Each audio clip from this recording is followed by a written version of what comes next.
Big breaking news చూస్తున్నాం ఇప్పుడు.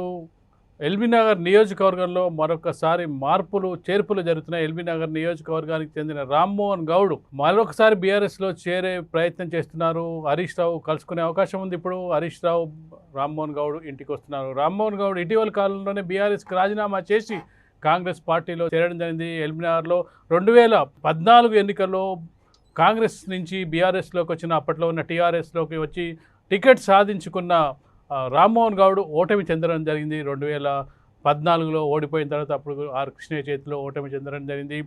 కాంగ్రెస్ పార్టీలో సుధీర్ రెడ్డికి రామ్మోహన్ గౌడ్కి మొదటి నుంచి సఖ్యత లేకపోవడంతో కాంగ్రెస్ పార్టీ అభ్యర్థిగా సుధీర్ రెడ్డి 2014లో పోటీ చేయడం జరిగింది. టీడీపీ అభ్యర్థిగా ఆర్ కృష్ణయ్య, టీఆర్ఎస్ అభ్యర్థిగా రామ్మోహన్ గౌడ్ పోటీ చేయడం జరిగింది. కాంగ్రెస్ పార్టీ నుంచి ఏకాఏకన రాత్రికి రాత్రే టికెట్ సంపాదించిన రామ్మోహన్ గౌడ్ టీఆర్ఎస్ నుంచి పోటీ చేయడం జరిగింది 2014లో. తదనంతర పరిణామాల నేపథ్యంలో టీఆర్ఎస్లో కొనసాగి గత ఎన్నికల్లో సైతం టీఆర్ఎస్ నుంచి పోటీ చేయడం జరిగింది. 2018 ఎన్నికల్లో కాంగ్రెస్ పార్టీ అభ్యర్థి సుధీర్ రెడ్డి చేతిలో ఓటమి చెందిన రామ్మోహన్ గౌడ్ చివరికి కాంగ్రెస్ పార్టీ నుంచి గెలిచిన సుధీర్ రెడ్డి మళ్ళీ కాంగ్రెస్ నుంచి బీఆర్ఎస్లో టీఆర్ఎస్లో చేరడంతో ఇద్దరికి మొదటి నుంచి సఖ్యత లేదని చెప్పొచ్చు. కానీ ఇన్ని రోజులు కూడా ఒకే పార్టీలో ఉన్నారు సుధీర్ రెడ్డి అలాగే రామ్మోహన్ గౌడ్. అయితే ఇటీవలి కాలంలో చూసుకున్నట్టయితే కాంగ్రెస్ పార్టీలో చేరడం జరిగింది. గత వారం 10 రోజుల క్రితమే ఇక్కడ మదియాస్కి బీఆర్ఎస్ తరఫు గత ఎన్నికల్లో కాంగ్రెస్ నుంచి పోటీ చేసిన సుధీర్ రెడ్డి ఈసారి బీఆర్ఎస్ నుంచి పోటీ చేస్తున్నారు. ఈసారి కాంగ్రెస్ అభ్యర్థిగా బరిలోకి చాలా పేర్లు వచ్చినప్పటికీ చివరికి మదియాస్కి పేరు ఫైనల్ అవ్వడం జరిగింది. మదియాస్కి సమక్షంలో మదియాస్కి రామ్మోహన్ గౌడ్ ఇంటికి రావడంతో రామ్మోహన్ గౌడ్కున్న సఖ్యతతో మదియాస్కి ఉన్న సఖ్యతతో కాంగ్రెస్ పార్టీలో చేరడం జరిగింది. అయితే ఇప్పుడు మరొక పార్టీ మారుతున్నట్టుగా మనకు సమాచారం అందుతుంది. హరీష్ రావు కీలక నేత, రాష్ట్ర ఆర్థిక వైద్య శాఖ మంత్రి, ట్రబుల్ షూటర్గా పేరున్న హరీష్ రావు మరొకసారి రామ్మోహన్ గౌడ్ బీఆర్ఎస్లో చేర్చుకోవడానికి ప్రయత్నం చేస్తున్నారు. రామ్మోహన్ గౌడ్ ఇంటికి హరీష్ రావు చేరుకునే అవకాశం ఉంది. అయితే మొత్తానికి పార్టీ మార్పులు సర్వసాధారణమైనప్పటికీ నెల రోజుల గ్యాప్లోనే పార్టీల మార్పులు జరుగుతున్నాయి. మనం ఇటీవలి కాలంలో చూడడం జరిగింది. చెరుకు సుధాకర్ కాంగ్రెస్ నుంచి బీఆర్ఎస్లో చేరడం జరిగింది. అలాగే జిట్టా బాలకృష్ణారెడ్డి బీజేపీ నుంచి కాంగ్రెస్కి వెళ్ళి మళ్ళీ బీఆర్ఎస్కి వెళ్ళడం జరిగింది. ఇలా చాలామంది మనం చూసుకున్న ఇటీవలి కాలంలో ఎవరైతే కాంగ్రెస్ పార్టీకి బీఆర్ఎస్కి వ్యతిరేకంగా, కేసీఆర్కి వ్యతిరేకంగా పనిచేసిన వాళ్ళందరూ కూడా కరడు గట్టిన నేతలందరూ కూడా బీఆర్ఎస్లో చేరడం జరిగింది. అయితే కాంగ్రెస్ పార్టీలో చేరిన రామ్మోహన్ గౌడ్ కేవలం నెల రోజుల వ్యవధిలోనే తిరిగి సొంత గూటికి చేరుతున్నట్టుగా మనకు సమాచారం అవుతుంది. ఇది మనం బిగ్ బ్రేకింగ్ న్యూస్గా చూడవచ్చు. ఇక్కడ ఎల్బీనగర్ నియోజకవర్గంలో ఒకవేళ బీఆర్ఎస్లో చేరినప్పటికీ సుధీర్ రెడ్డితో ఉన్న విభేదాలతో ముందుకెళ్తారా, ఏ విధంగా సఖ్యత చేకూరుతుంది అనేది కూడా ప్రధాన అంశంగా చూడొచ్చు. మొదటి నుంచి కూడా సుధీర్ రెడ్డి, రామ్మోహన్ గౌడ్ల మధ్య మొదటి నుంచి కూడా కాంగ్రెస్ పార్టీలో ఉన్నప్పుడు సఖ్యత లేదు. బీఆర్ఎస్లో ఇద్దరు, టీఆర్ఎస్లో ఉన్నప్పుడు కూడా సఖ్యత లేని సందర్భంలో కాంగ్రెస్ పార్టీలో చేరడం జరిగింది. కాంగ్రెస్ పార్టీ నుంచి కూడా కొన్ని ఊహాగానాలు రావడం జరిగింది.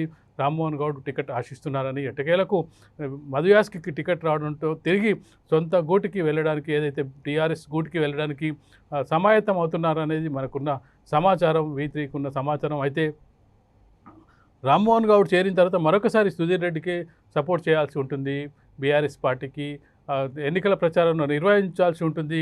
హరీష్ రావు ట్రబుల్ షూటర్గా పేరున్న హరీష్ రావు ఏ విధంగా ఇద్దరి మధ్య సఖ్యత నెరవేరుస్తారు, అలాగే సంపూర్ణంగా మద్దతు తెలుపుతారా, సుధీర్ రెడ్డికి గెలుపుకు ఎంతవరకు సహకరిస్తారని చూడాల్సిన అంశంగా కనిపిస్తుంది. ఏదైనప్పటికీ ఎన్నికల్లో వ్యూహాలు ప్రతివ్యూహాలు ఎలా ఉన్నప్పటికీ ఏదైతే పార్టీని వదిలి వెళ్ళిన నాయకుల్ని బీఆర్ఎస్ పార్టీ ఆకర్షిస్తుంది. కాంగ్రెస్ పార్టీలో టికెట్లు దొరకని వాళ్ళకి, అసంతృప్తులకు బీఆర్ఎస్ ఆకర్షిస్తుంది. బీఆర్ఎస్లో చేరుతున్నారు.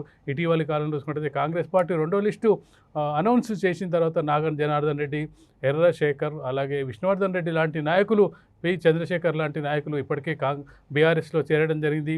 కాంగ్రెస్లోకి చేరి కొంతకాలమే అయినప్పటికీ రామ్మోహన్ గౌడ్ మరొకసారి తిరిగి బీఆర్ఎస్లో చేరడానికి ప్రయత్నిస్తున్నట్టుగా, హరీష్ రావు మధ్యవర్తం నిర్వహిస్తున్నట్టుగా మనకు అందుతున్న సమాచారాన్ని బట్టి తెలుస్తుంది. మొత్తానికి ఏ విధమైన హామీతో అంటే హరీష్ రావు వస్తున్నాడు అంటే రామ్మోహన్ గౌడ్కు ఏ విధమైన హామీ ఇస్తున్నాడు, ఒకవేళ అధికారంలోకి వచ్చిన తర్వాత ఎమ్మెల్సీ ఇస్తారా, లేదంటే ఏ విధమైన హామీ ఇస్తారో, లేదంటే ఏదైనా కార్పొరేషన్ చైర్మన్ ఇస్తారా, ఎలాంటి హామీతో రామ్మోహన్ గౌడ్ దగ్గరికి మధ్యవర్తిత్వం చేయడానికి హరీష్ రావు వస్తున్నాడు అనేది తెలియాల్సిన విషయంగా కనిపిస్తుంది. మొత్తానికి పార్టీ మార్పు అనేది కూడా ఇక్కడ ఎల్బీనగర్లో సంచలనంగా మారింది. రామ్మోహన్ గౌడ్ భార్య కార్పొరేటర్గా ఉన్న సందర్భంలో రామ్మోహన్ గౌడ్కు ఇక్కడ ఎల్బీనగర్లో కొంతవరకు పట్టుంది. ఎమ్మెల్యే కావాలని తన చిరకాల కోరిక అయినప్పటికీ 2 సార్లు ఓటమి చెందడం జరిగింది. ఈసారి బీఆర్ఎస్ టికెట్ ఆశించినప్పటికీ ఏదైతే సిట్టింగ్గా ఉన్న సుధీర్ రెడ్డికి ఇవ్వడం జరిగింది. దీంతో కాంగ్రెస్ పార్టీలోకి వెళ్ళిన రామ్మోహన్ గౌడ్ తిరిగి మళ్ళీ బీఆర్ఎస్లో చేరడానికి నిర్ణయించినట్టుగా కనిపిస్తుంది. అందుకు హరీష్ రావు రామ్మోహన్ గౌడ్ ఇంటికి స్వయంగా వెళ్ళి తిరిగి ఆహ్వానిస్తున్నట్టుగా కనిపిస్తుంది. ఇది మనకు అందిన సమాచారం. ఇది బిగ్ బ్రేకింగ్గా చూడొచ్చు. ఎల్బీనగర్ నియోజకవర్గానికి సంబంధించిన మార్పులకు సంబంధించిన బ్రేకింగ్ న్యూస్.